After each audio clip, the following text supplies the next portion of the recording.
dear brothers and sisters in Christ. Welcome to the celebration of the Holy Sacrifice of the Eucharist, this Palm Sunday of the Lord's Passion. Let us include in our prayers the following intentions for the thanksgiving of Richard and Chona Yumul, Ninfa Agapitoong, for the healing, good health, and speedy recovery of Rudy Garcia, for the eternal repose of the souls of Jose Roman Sr. and Jr., Antonio, Iluminada, Juanita, and Alejandra, and all poor souls in purgatory.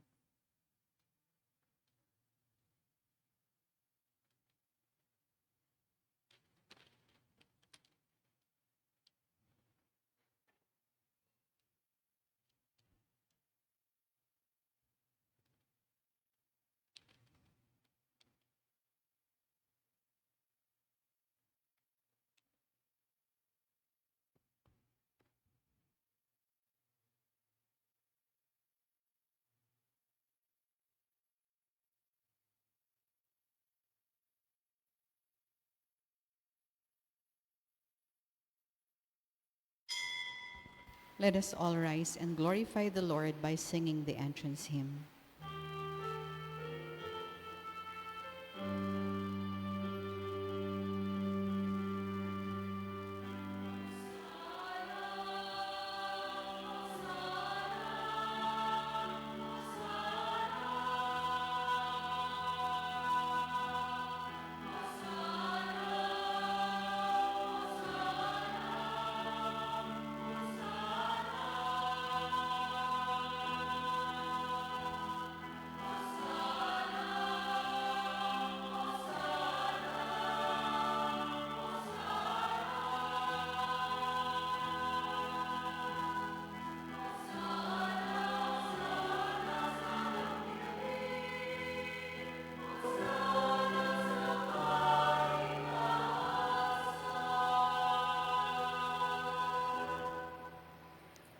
In the name of the Father, and of the Son, and of the Holy Spirit, Amen. the Lord be with you. And with your spirit. Today is a celebration of the Palm Sunday of the Passion of the Lord. Brothers and sisters, since the beginning of Lent until now, we have prepared our hearts by penance and charitable works. Today we gather together to herald with the whole Church the beginning of the celebration of our Lord Paschal Mystery. That is to say, that is Passion and Resurrection. For it was to accomplish this mystery that he entered his own city of Jerusalem. Therefore, with all faith and devotion, let us commemorate the Lord's entry into the city for our salvation, following in his footsteps, so that being made by his grace partakers of the cross, we may have to share also in his resurrection. Brothers and sisters, let us now call to mind our sins and ask the Lord for his pardon and for his strength.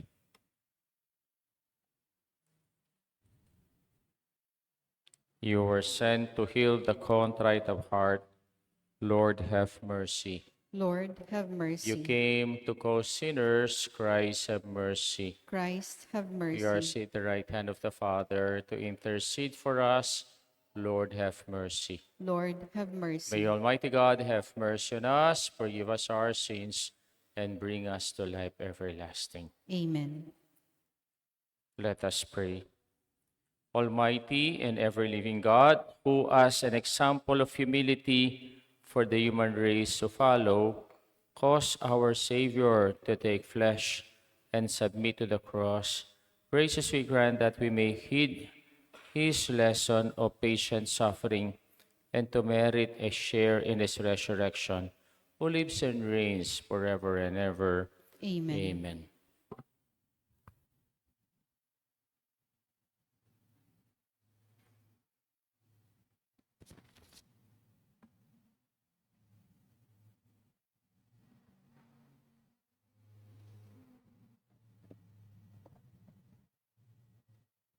A reading from the book of the prophet Isaiah. The Lord God has given me a well-trained tongue, that I might know how to speak to the weary, a word that will rouse them. Morning after morning, he opens my ear that I may hear, and I have not rebelled, have not turned back. I gave my back to those who beat me, my cheeks to those who pluck my beard. My face I did not shield from buffets and spitting. The Lord God is my help.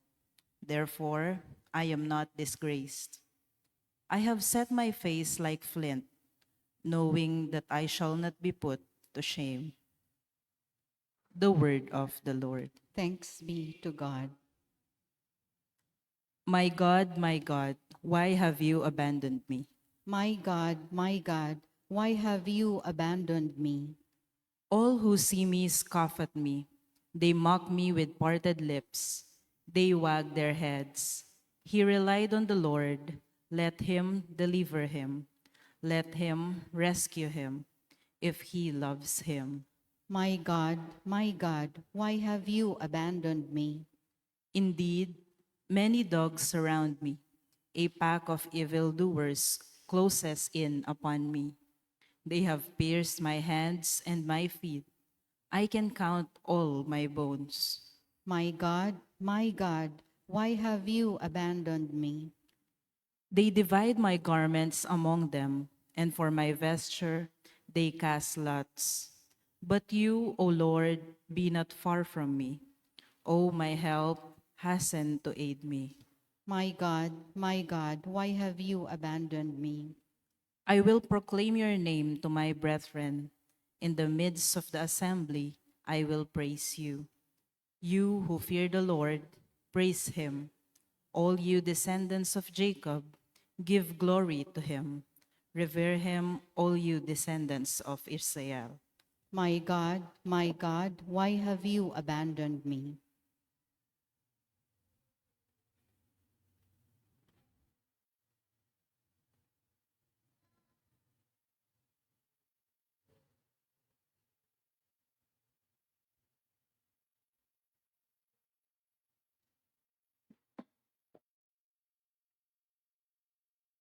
A reading from the letter of St. Paul to the Philippians. Christ Jesus, though he was in the form of God, did not regard equality with God something to be grasped. Rather, he emptied himself, taking the form of a slave, coming in a human likeness, and found human in appearance.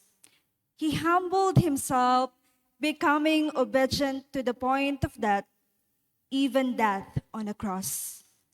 Because of this, God greatly exalted him and bestowed on him the name which is above every name, that at the name of Jesus every knee should bend, of those in heaven and on earth and under the earth, and every tongue confess that Jesus Christ is Lord, the glory of God the Father. The word of the Lord. Thanks be to God. Please stand in honor of the Holy Gospel.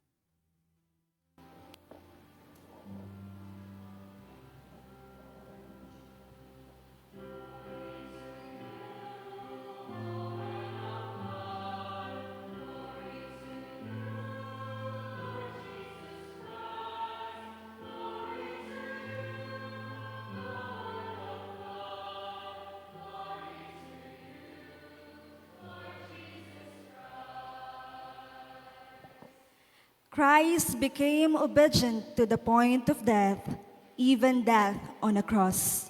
Because of this, God greatly exalted him and bestowed on him the name which is above every name.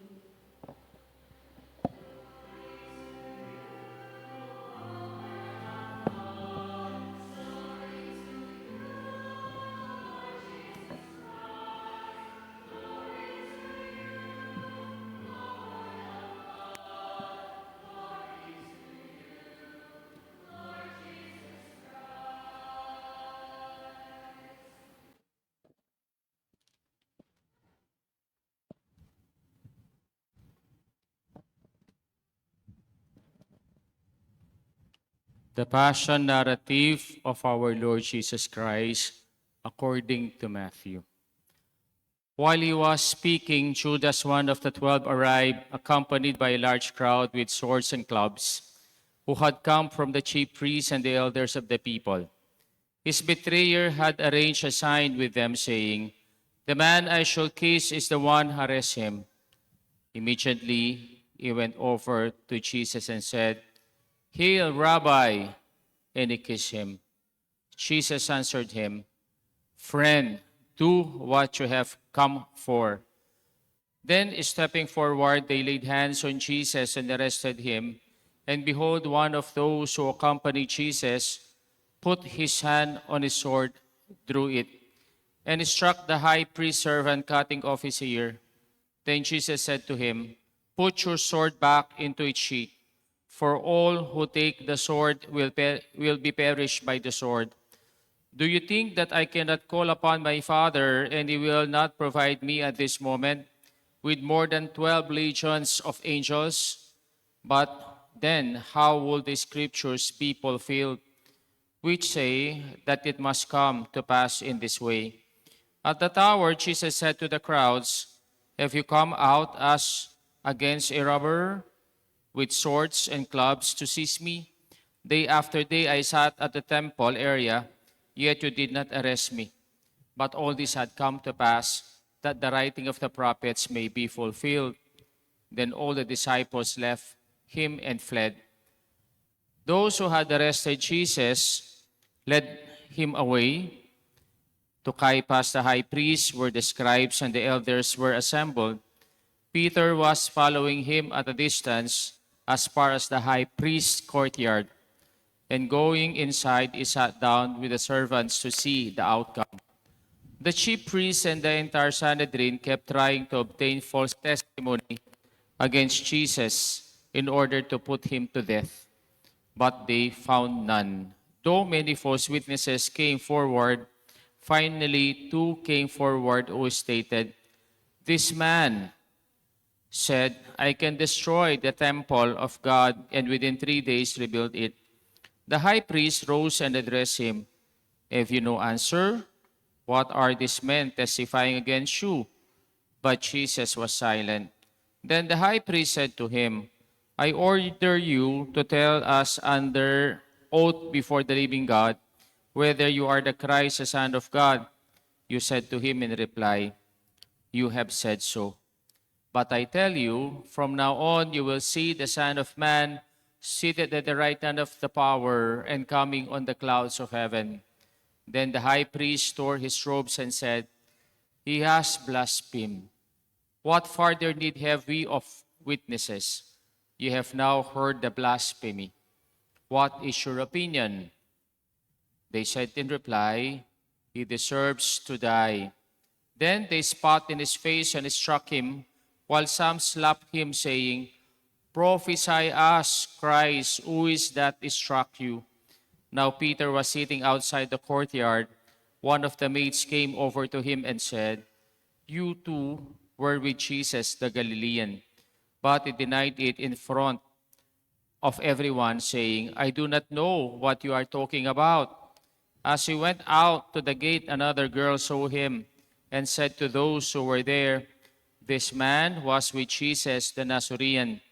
Again, he denied it with an oath, "I do not know the man." A little later, the bystanders came over and said to Peter, "Surely you too are one of them. Even your speech gives you away." And that he began to curse and to swear, "I do not know the man." And immediately a cock crowed. Then Peter remembered the word that Jesus had spoken, "Before the cock crows, you will deny me 3 times." He went out and began to weep bitterly. When it was morning, all the chief priests and the elders of the people took counsel against Jesus to put him to death. They bound him, led him away, and handed him over to Pilate, the governor. Now Jesus stood before the governor. He questioned him, "Are you the king of the Jews?" Jesus said, "You say so." And when he was accused by the chief priests and the elders, He made no answer. Then Pilate said to him, "Do you not hear how many things that are testifying against you?" But he did not answer one word, so that the governor was greatly amazed. Now, on the occasion of the feast, the governor was accustomed to release to the crowd one prisoner whom they wished. And at that time, they had a notorious prisoner called Barabbas. So, when they had assembled, Pilate said to them, "Which one do you want me to release to you, Barabbas or Jesus called Christ?" For he knew that it was out of envy that they had handed him over. While he was still seated on the bench, his wife sent him a message. "Have nothing to do with that righteous man. I suffered much in a dream today because of him." The chief priests and the elders persuaded the crowds to ask for Barabbas, but to destroy Jesus. The governor replied, "Which of the two do you want me to release to you?" They answered, "Barabbas." Pilate said to them, "Then what shall I do with Jesus called Christ?" They all said, "Let him be crucified." But he said, "Why? What evil has he done?" They only shouted the louder, "Crucify him." When Pilate saw that he was not succeeding at all, but that a riot was breaking out instead, he took water and washed his hands in the sight of the crowd, saying, "I am innocent of this man's blood. Look at yourselves." And the whole people said in reply, "His blood be upon us and upon our children." Then he released Barabbas to them. But after he had Jesus scourged, he handed him over to be crucified. Then the soldiers of the governor took Jesus inside the praetorium and gathered the whole cohort around him. They stripped off his clothes and threw a scarlet military cloak about him.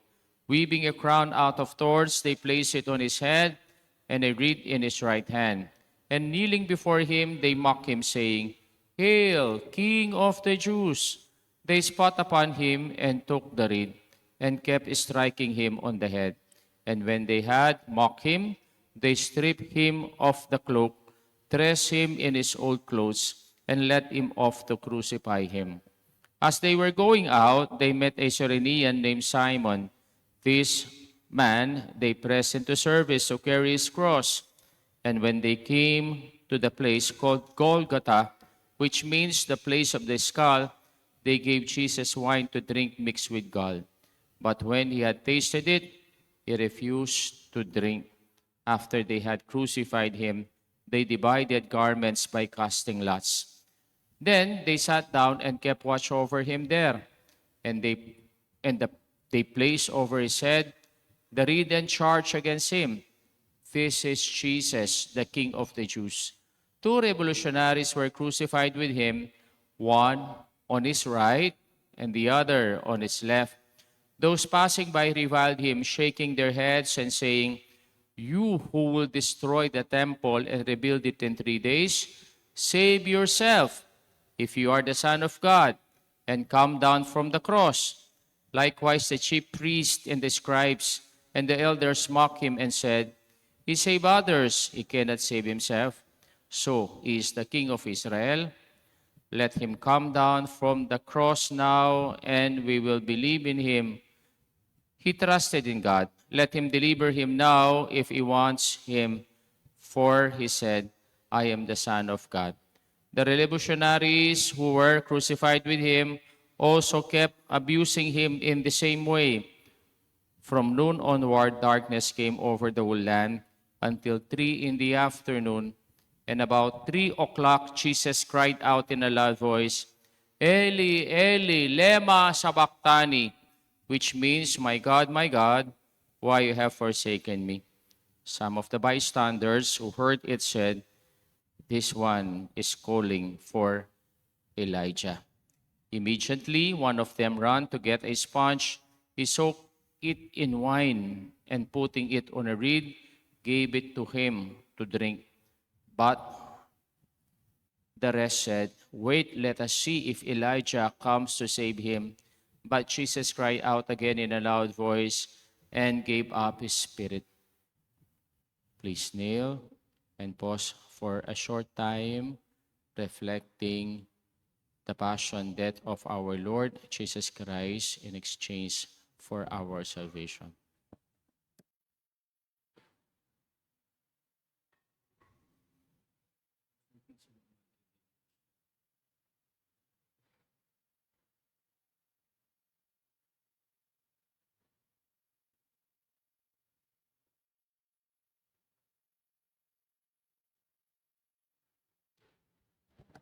Please rise.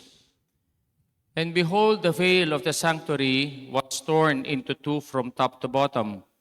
The earthquake, rock were split, tombs were opened, and the bodies of many saints who had fallen asleep were raised, and coming forth from their tombs after his resurrection, they entered the holy city and appeared to many. The centurion and the men with him who were keeping watch over Jesus feared greatly when they saw the earthquake and all that was happening, and they said, "Truly, this was the Son of God." The Gospel of the Lord. Praise to you, Lord Jesus Christ.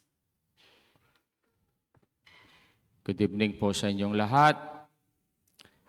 And we come to the pinnacle of our celebration of Lenten season, the Palm Sunday of the Passion of our Lord Jesus Christ. We waited for this. Naghintay ba kayo sa occasion na ito? And we prepared for this. Naghanda ba kayo sa celebration ng Passion Sunday na ito? For 40 days and 40 nights of.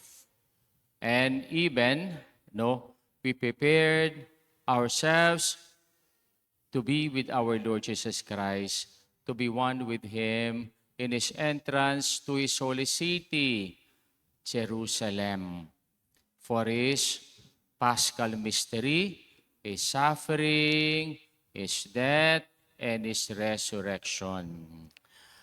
Case of betrayal. Kayo ba ay nahalikan na? At ang halik na ito ay isang halik ng betrayal. Ako po may sasabihin ako na confession sa inyo. Mayroon po akong 3 bagay na kinikis everyday. Ano yung ibig kong sabihin? 3 bagay. Hindi po kung sino ang aking kinikis everyday. Actually, they are 3. Una, ang kinikis ko ay ang altar. When celebrating the Mass, the altar represents Christ, the place of sacrifice, the place of His love. Pangalawang kinikis ko, the book of the Gospels. Bakit? Kasi the book of the Gospels, hindi lang po ito mga salita ng Diyos, kundi ito ay ang buhay na salita ng Diyos na pinapahayag ko sa inyo. Pangatlong kinikis ko po yung breviary ko, yung aking prayer book. I'm married to that prayer book because during my ordination, I made a promise to God to pray unceasingly for the church and to pray unceasingly for the people of God. Kaya po yung breviary ko o yung aking prayer book, ito po ang aking sign of commitment to God, being faithful to Him for this mission. Kaya ako po ay may kinikis din. Hindi po tao, kundi ito mga bagay. Kayo, tatanungin ko kayo, Sino bang kinikis ninyo sa buhay ninyo araw-araw? Siguro yung may asawa dito, kinikis pa ba ninyo mga asawa ninyo? Kikisyo pa po rin ang asawa yo. Baka iba na yung kinikis nyo. Mas gusto nyong kinikis yung manok mo na pansabong kesa sa misis mo. O kaya mas gusto mong kinikis yung aso mo kesa sa mister mo. O kaya, no, yung mga magulang dito, kinikis ba ninyo yung mga anak ninyo as a sign of your affection to them? O kaya kayong mga anak dito, kinikis ba ninyo mga magulang ninyo?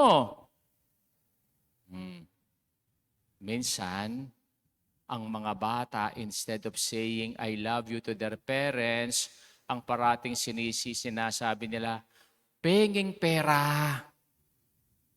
Diba? Yun na lang ata ang alam nilang sabihin pag nakita ang kanilang mga magulang. Or even, no, may nakikita ako, yung mga fur parents dito. Laging kasama yung kanilang alagang aso o alagang pusa. At kinikis din nila. Ano kaya ang reason bakit kinikis nila? Baka yung loyalty ng mga alaga nila sa kanila. Alam niyo ho ba, sa mga the Middle Eastern people, especially men, custom nila, culture nila, na kinikis nila ang kanilang kapwa lalaki. At walang mali siya yun sa kanila. Siguro yung galing ng Saudi o galing ng UAE, no? Makikita mo sila kung paano nila tinitreat yung mga kaibigan nilang lalaki. Natural sa kanila na kinikis nila yung chicks ng mga kaibigan nila. And the closer, no, they kiss their friend on their lips, the closer the relationship. No? Kaya yung kiss sa kanila napaka-importante kasi this sign of their affection, this sign of their relationship, this sign of their love. No? Bakit sinasabi ko yung kiss na ito? Kung pinakinggan po nating mabuti, yung gospel na pinroclaim natin ngayon from the gospel of St. Matthew, the narrative of the passion of our Lord, highlighted one thing. Ano po yung highlights na nakita natin dito sa gospel na ito? Paulit-ulit na sinasabi, the word betrayal. What is the meaning of betrayal? Painful experience all of us because betrayal comes from those people who are close to us. Hindi po ibang tao ito nang gagaling. Baka yung betrayal ay galing sa kapatid mo, galing sa pamilya mo, galing sa best friend mo. At napakasakit nito, no? Giving your trust to them, but at your very eyes, they are committing betrayal. Kaya po, ito yung ibig sabihin ng word of betrayal. Kaya yung mga examples po natin, minsan mayroon kang kaibigan, shinare mo yung secret mo sa kanya. Pero eventually, ibabalita lang niya pala ito sa iba. Ichichismis ka lang pala sa iba. Kaya ito ay betrayal. O kaya, mahal na mahal mo yung taong ito, binigay mo lahat sa kanya. No, even your services, even your love, your concern, affection to that person. And eventually, this person, no, betrays you. And love someone else. Or even, no, nung nangungutang siya sa'yo, nagmamakahawa, wala siyang pera, at pinautang mo naman siya. Pero nung ikaw ay naniningil na, ang ginawa niya sa'yo, binlock ka sa social account mo. Hindi ba yun maliwanag na betrayal? Kaya kung titignan natin itong betrayal na ito, halos lahat tayo karanasan natin. Why? The crucifixion of Jesus happened because of betrayal. No? Pinagkaluno. At sino yung nagkaluno sa ating Panginoon Jesucristo? Sino yung nagbetray sa Kanya? Mga taong hindi naman iba. Mga taong napakalapit niya sa Kanya. At sino ito? Ito yung mga crowds, no, following our Lord Jesus Christ. Perhaps they experienced a miracle of our Lord and even called Him Master or called Him Rabbi. And they even accompanied our Lord Jesus Christ in His entrance to Jerusalem. Crying out, Jesus, Hosanna, Son of David. But when Good Friday came in front of Pilate, they requested, crucify Him, crucify Him. A clear experience of betrayal. And second, who betrayed our Lord? His own apostles, except St. John. Itong kayang apostoles na kasama niya for more than 3 years, especially Peter, a friend and also a confidant, betrayed him. Even expressed his impulsive promise, no, Lord, I will not abandon you. Even these people will refuse you or even abandon you.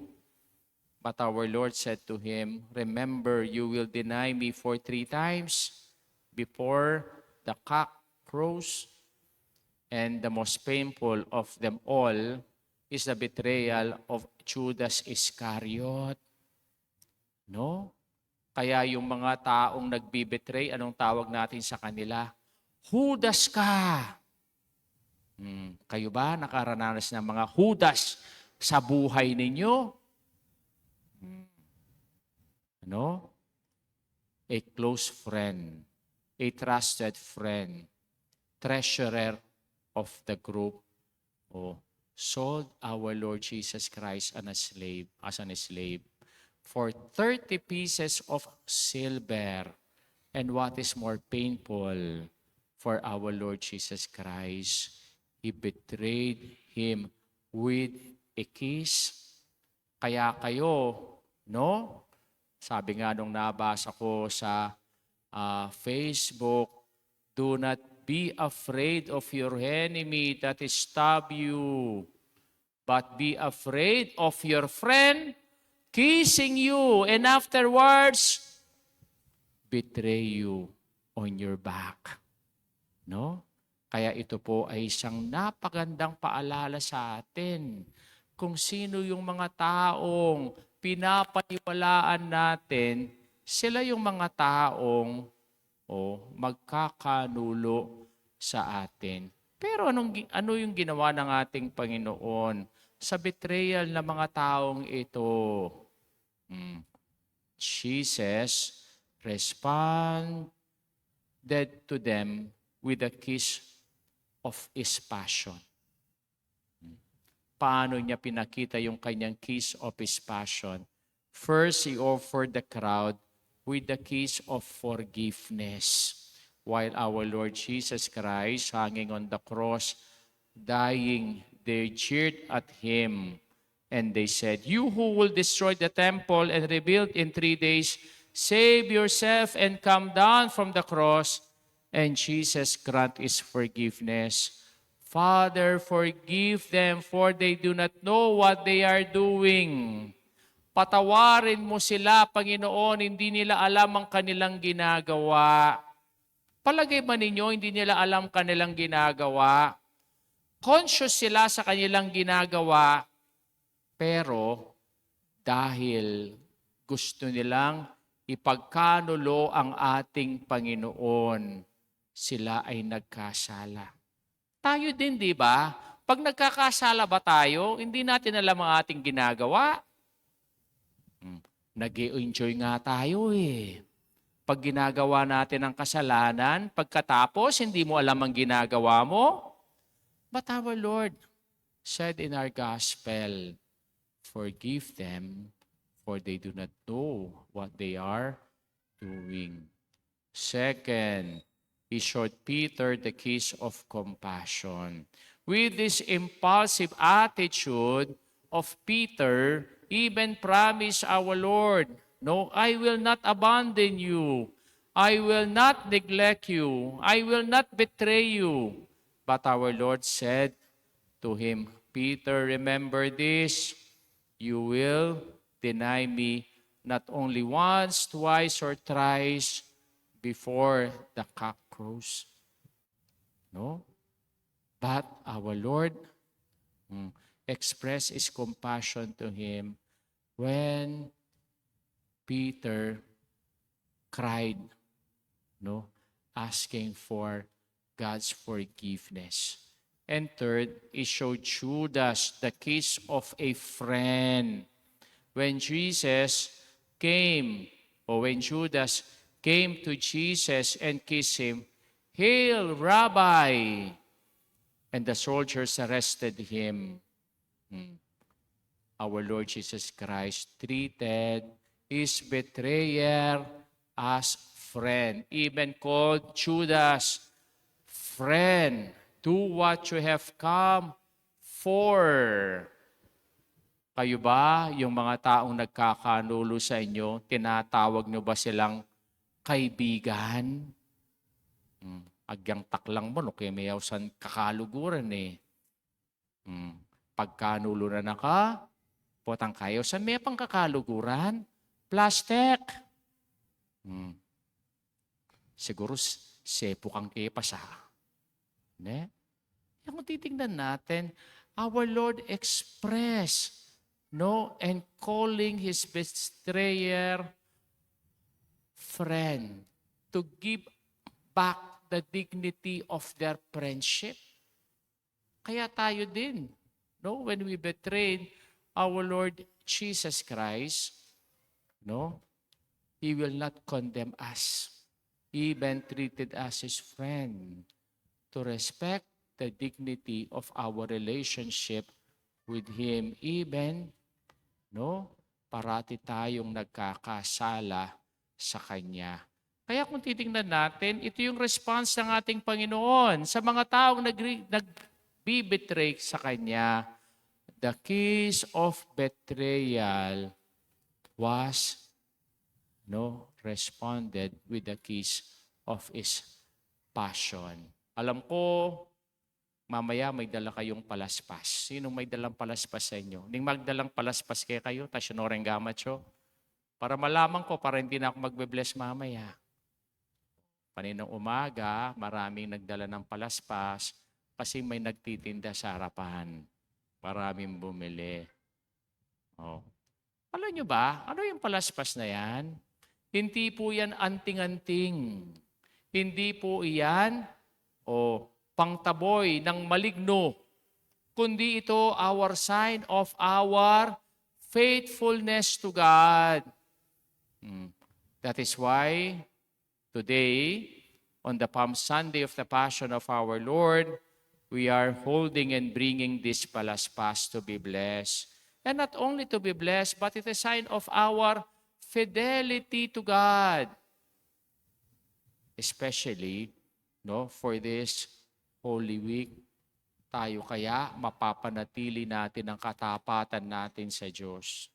Baka ngayon sinasabi natin, Hosanna in the highest, and afterwards, no, sa Good Friday sinasabi natin, crucify Him, crucify Him. Hindi ganon. kundi, no, we need to express our faithfulness to God by means of this palm. And what is the meaning of the acronym PALM? O ito yung tandaan ninyo, ha? O first, PALM means prayer. Intensify our prayer, especially for this week. Hindi lang po kaya tayo nagdarasal para humingi lang tayo sa Diyos. Hindi. Nagdarasal tayo para lumalim ang ating ugnayan at relasyon sa Diyos. Second, almsgiving. Hindi ba? Almsgiving is a product of our Lenten discipline.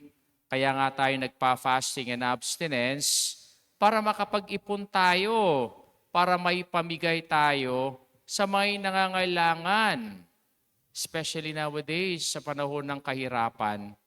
Alam nyo, lumitaw na naman si Patricia Nun. Who is Patricia Nun? Mga bata, sino si Patricia Nun? She became famous during the COVID-19 pandemic. Sino siya? Di ba? Siya yung gumawa ng community pantry. Kaya ngayon, lumabas na naman siya at mayroon naman siyang community pantry doon sa kanilang community. Perhaps this is our way of doing our almsgiving this Holy Week. No? To become generous without counting the cost before God and for our service to others. And then, letter L, letting go our sins. No? Ito yung opportunity sa atin. It's a time for us to examine our conscience and do our sacrament of reconciliation with God. Sinong nakapagkumpisal na dito sa inyo? Pakitas nga po kamay. Naku, okay. So from Holy Monday to Holy Wednesday at 4 p.m. to 5:30 p.m. before our recollection, I will be available for confession. No? And confession, hindi lang po yung sasabihin natin yung kasalanan natin, kundi our resolve to change, to be converted. And fourth, mortification. Mortify not only our body, but also mortify our soul by mortifying our senses, especially our sense of sight, lalong-lalo na yung mahilig sa Facebook, sa social media, and even to mortify our taste buds. Bakit kailangan nating mag-fasting and abstinence? Kaya po ito yung ating palm, no? Hindi lang po yung mga palm ninyo o mga palms na dala-dala ninyo, palaspas na dala-dala ninyo na pinapabless natin, kundi ito ay ating Lenten observance or Holy Week observance of prayer, of almsgiving, of letting go of our sins, and our mortification. Remember, the crucifixion of our Lord Jesus Christ was happened because of betrayal. Do not betray our Lord. Be one with Him this Holy Week with His suffering, passion, death, and resurrection. And be faithful to Him. Not only by saying Hosanna and then eventually crucify Him, but be faithful to Him by means of our prayer, of our almsgiving, of our letting go of our sins and mortification. Let us now profess our faith all together. I believe Believe in God, the Father Almighty, creator of heaven and earth, and in Jesus Christ, His only Son, our Lord, who was conceived by the Holy Spirit, born of the Virgin Mary, suffered under Pontius Pilate, was crucified, died, and was buried. He descended into hell. On the third day he rose again from the dead. He ascended into heaven and is seated at the right hand of God the Father Almighty. From there he will come to judge the living and the dead. I believe in the Holy Spirit, the Holy Catholic Church, the communion of saints, the forgiveness of sins, the resurrection of the body, and life everlasting. Amen. Let us now offer our prayers to the Father as we share in Christ's passion. May we also share in his consolation. With confidence we pray. Faithful God, hear us. All together, Faithful God, hear us.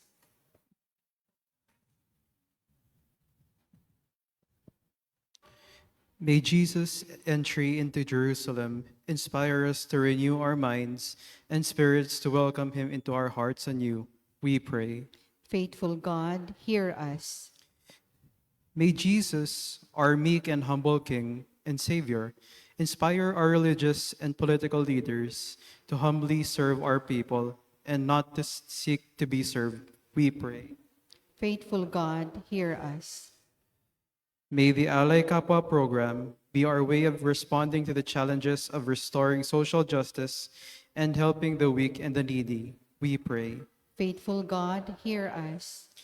May there be peace in our lives, in our homes, in the world, especially in troubled places, we pray. Faithful God, hear us.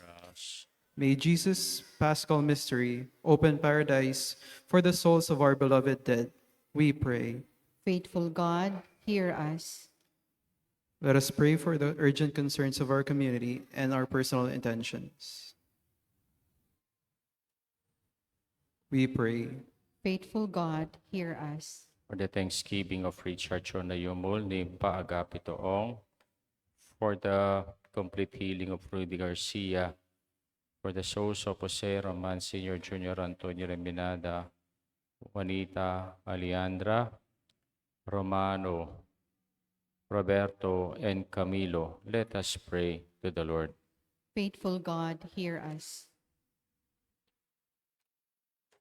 Father, receive our humble pleas and answer them according to your great mercy. Grant this through Christ our Lord. Amen. Amen.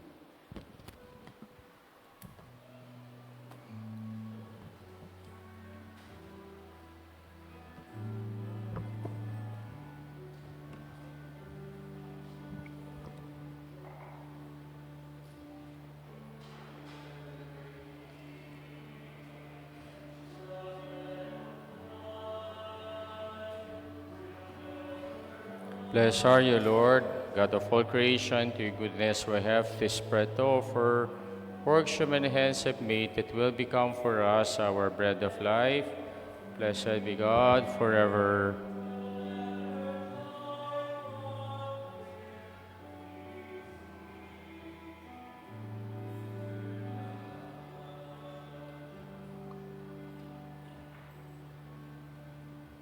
Blessed are you, Lord, God of all creation. To your goodness we have this wine to offer. Fruit of the vine, works your many hands have made.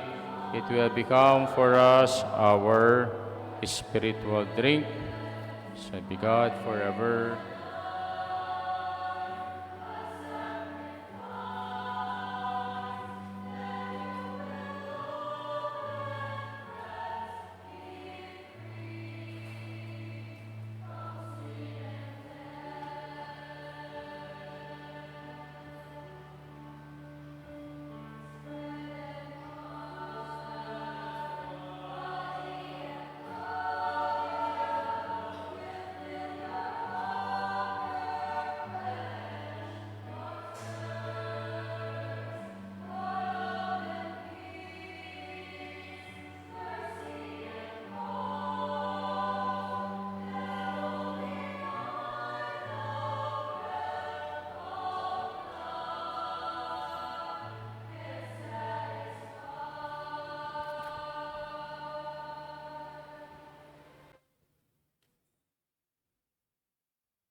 Pray, my brothers and sisters, that my sacrifice and yours may be acceptable to God, the Almighty Father. May the Lord accept the sacrifice at your hands for the praise and glory of his name, for our good and the good of all his holy church. Through the passion of your only begotten Son, O Lord, may our reconciliation with you be near at hand, so that, though we do not merit it by our own deeds, yet by the sacrifice made once for all, we may feel already the effects of your mercy through Christ our Lord.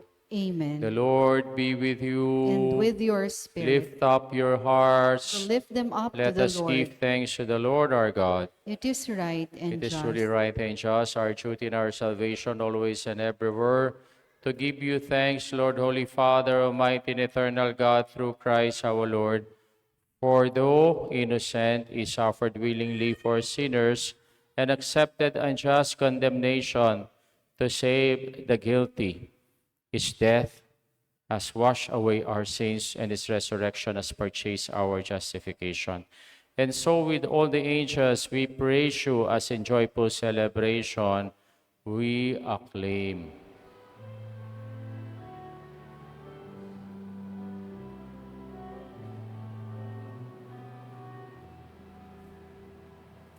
Santo, Santo, Santo, Panginoong Diyos, napupuno ang langit at ng kadakilan mo.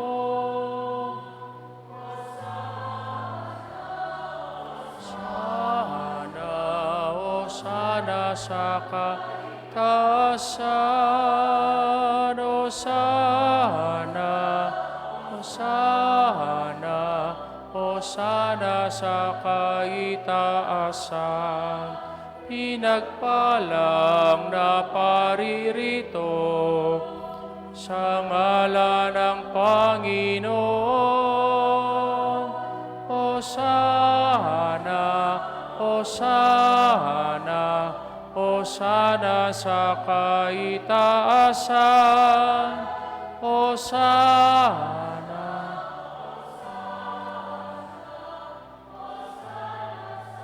Kaitaasan. You therefore, Almighty Father, we bless through your Son, our Lord Jesus Christ, who comes in your name. He himself is the word that brings salvation, the hand you extend to sinners, the way by which your peace is offered to us, when we ourselves are turned away from you on account of our sins. You brought us back to be reconciled, O Lord, so that, converted at last to you, we might love one another through your Son, whom for our sake you handed over to death. And now, celebrating the reconciliation Christ has brought us, we entreat you, sanctify these gifts by the outpouring of your Spirit, that they may become the body and blood of our Lord Jesus Christ, who command we fulfill when we celebrate these mysteries. For when about to give his life to set us free, as he reclined at supper, he himself took bread into his hands, and giving you thanks, he said the blessing, broke the bread, gave it to his disciples, saying, "Take this, all of you, and eat of it, for this is my body, which will be given up for you."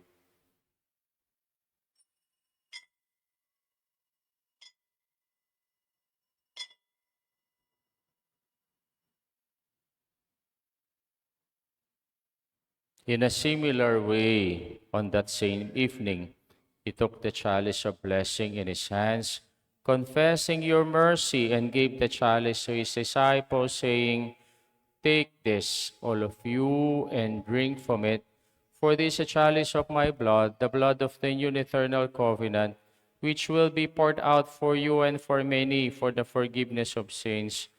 Do this in memory of me."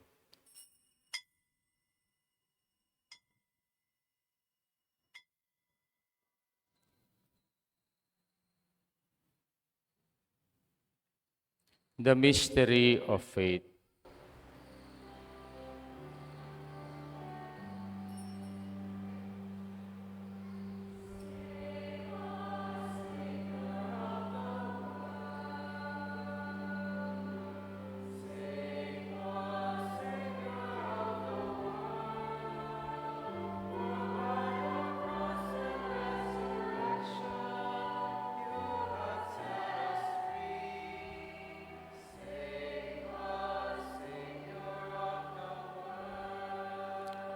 Celebrating, therefore, the memorial of the death and resurrection of your Son, who left us this pledge of his love, we offer you what you have bestowed on us, the sacrifice of perfect reconciliation. Holy Father, we humbly beseech you to accept us also, together with your Son, in his saving banquet, graciously to endow us with his very Spirit who takes away everything that estranges us from one another. May he make your church a sign of unity and an instrument of your peace among all people, and may he keep us in communion with Leo, our Pope, Florentino, our Bishop, and all the bishops, and your entire people, just as you have gathered us now at the table of your Son. So also bring us together with the glorious Virgin Mary, Mother of God, with Saint Joseph, our spouse, with the blessed apostles and all the saints, with our brothers and sisters, and whose every race and tongue we have died in your friendship. Bring us to share with them the unending banquet of unity in a new heaven and a new earth, where the fullness of your peace will shine forth in Christ Jesus our Lord. Through him, with him, and in him, O God, Almighty Father, in the unity of the Holy Spirit, all glory and honor is yours, Almighty Father, forever and ever.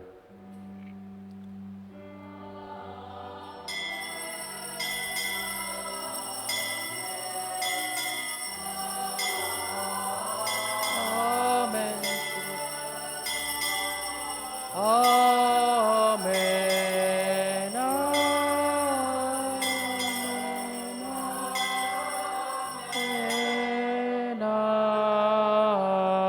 Amen. Amen.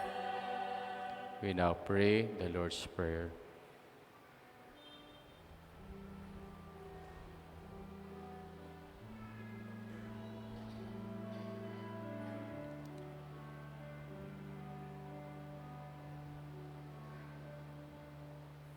Ama namin, sa langit ka, sambahin ang ngalan mo, mapasa amin ang kaharian mo, sundin ang loob mo, dito sa lupa para nang sa langit. Bigyan mo po kami ngayon ng aming kakanin sa araw-araw, at patawarin mo kami sa aming mga sala, para ng pagpapatawad namin sa nagkakasala sa amin. At huwag mo kaming ipatulot sa tukso, at iadya mo kami sa lahat ng masama. Deliver us, Lord, we pray, from every evil. Graciously grant peace in our days, that by the help of your mercy we may be always free from sin and safe from all distress, as we await the blessed hope and the coming of our Savior, Jesus Christ. For the kingdom, the power, and the glory are yours, now and forever. Lord Jesus Christ, you said to your apostles, peace I leave you and my peace I give you. Look not on our sins, but on the faith of your church, and graciously grant her peace and unity in accordance with your will, who live and reign forever and ever. Amen. The peace of the Lord be with you always. And with your spirit. Let us now offer each other the sign of peace. Kapayapan po kaya kayungan. Kapayapan po.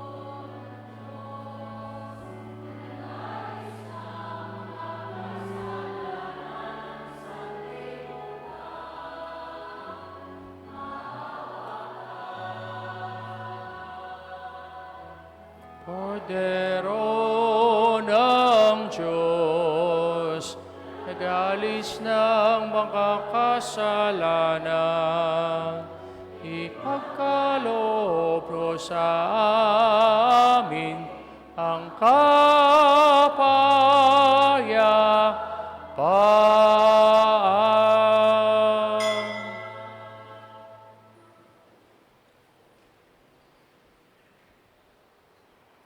Behold the Lamb of God. Behold him who takes away the sins of the world.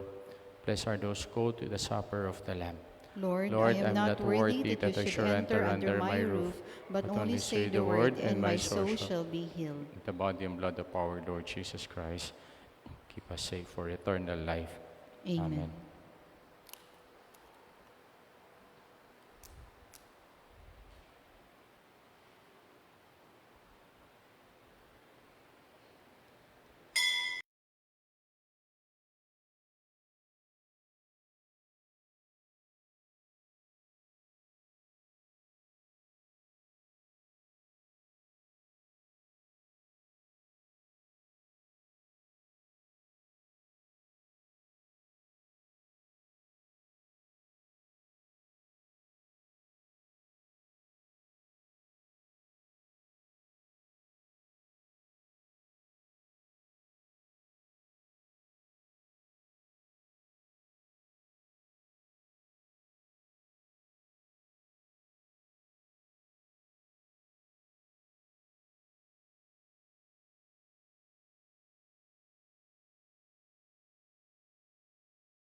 Please all stand. Let us pray. Nourished with these sacred gifts, we humbly beseech you, O Lord, that just as through the death of your Son, you have brought us to hope for what we believe, so by his resurrection, you may lead us to where you call through Christ our Lord. Amen. Luklok tama po sa guli. Alay Kapwa Sunday po ngayon. So mayroon po tayong second collection for the product of our almsgiving and the product of our fasting and abstinence is almsgiving. Kaya po, yung pong mga natipid natin, kung tayo ay talagang nag-mortify this during the Lenten season, hindi po ito para sa bulsa natin, kundi ito ay pantulong natin. Kaya lahat po ng collections natin for our Alay Kapwa, ito po ay bibigay natin sa sakop sa Social Action Center of the Archdiocese of San Fernando para sa kanilang mga projects, especially sa education, sa may sakit, tsaka po sa mga biktima ng mga kalamidad. Kaya sana matulungan po natin sila. And for this week, marami po tayong mga activities na nilatag, from Holy Monday to Holy Wednesday, yung ating open recollection. Sana mag-participate po kayo, lalong-lalo na yung nasa simbahan. Minsan yung mga nasa simbahan, hindi po sila nagpa-participate for our open recollection. This year is a special year for Saint Francis of Assisi. 2026 proclaimed by Pope Leo XIV as we commemorate the 100-year death anniversary of Saint Francis. Kaya po yung lahat na magpipilgrimage to any Saint Francis Church or Saint Francis Shrine will receive a plenary indulgence. At very timely po si Saint Francis sa year na ito because of the ongoing war happening now in the Middle East. Saint Francis is the apostle of peace with his prayer, Lord, make me an instrument of your peace. Kaya ito po yung theme natin for our Holy Week celebration. Kaya po yung topic of our recollection for 3 days, Radix of Saint Francis of Assisi. At ano ibig sabihin ng radix? Radical. No? Kaya po si Saint Francis, no, he belongs to the radical saints, not in a negative sense, but radical in his lifestyle, in his charity, in his witnessing. Kaya sana, as we celebrate this year of Saint Francis, we also be radix, just like Saint Francis of Assisi. Yung pong magsasandal po ng puni, koreta pong magsandal puni,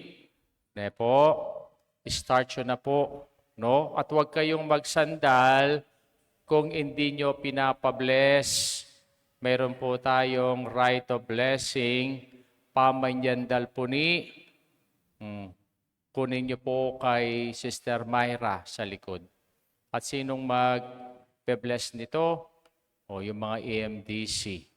Bibigyan po kayo ng authority to bless the puni. And then, matatapos po yung puni on Holy Wednesday. Huwag niyong sasabihin, ay, tradisyon. Ang puni po, yes, part of our tradition, pero hindi nandito yung ating pananampalataya. No? Kaya po may mga activities tayo sa simbahan natin para dito yung center of our celebration for the Paschal mystery of our Lord Jesus Christ. Kasi yung iba daw ata, dahil may lelot, may sampelot, mayroong ice cream, o extend nila ito hanggang Good Friday. O yung gustong mag-extend ng Good Friday, huwag nyo nang tigilan. Parating nyo na ito sa Pasko. Araw-araw kayo nagbabasa ng pasyon. Okay po? No, kasi yun naman ang gusto natin, di ba? Kaya po, sana, no, may pastoral letter sa atin ng ating Archdiocese na dapat noong pong Friday pa ang pune para matapos po ng Wednesday, no? Pero wala pa yatang nagsasandal. Okay po? O, AMDC, so panyo lang kitang porkuno. Kaya mag-bless, brother. Ika, brother Ronaldo, ka rin ka mag-bless. Kaya ka mag-bless. Halika. So, yung si ano na lang. Si Sister Myra, nasa kanya yung rito ng pagsasandal sa pune. Okay. Please all stand. The Lord be with you. And with your spirit. Bow down for the blessing. Look, we pray, O Lord, on this your family, for whom our Lord Jesus Christ did not hesitate to be delivered into the hands of the wicked and submit to the agony of the cross, who lives and reigns forever and ever. Amen.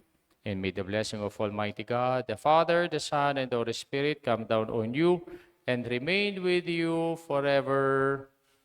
Amen. Amen. Our Mass been offered. Let us go in peace and to love and to serve the Lord. Thanks Thanks be be to God. So, yung pong nagpapabless ng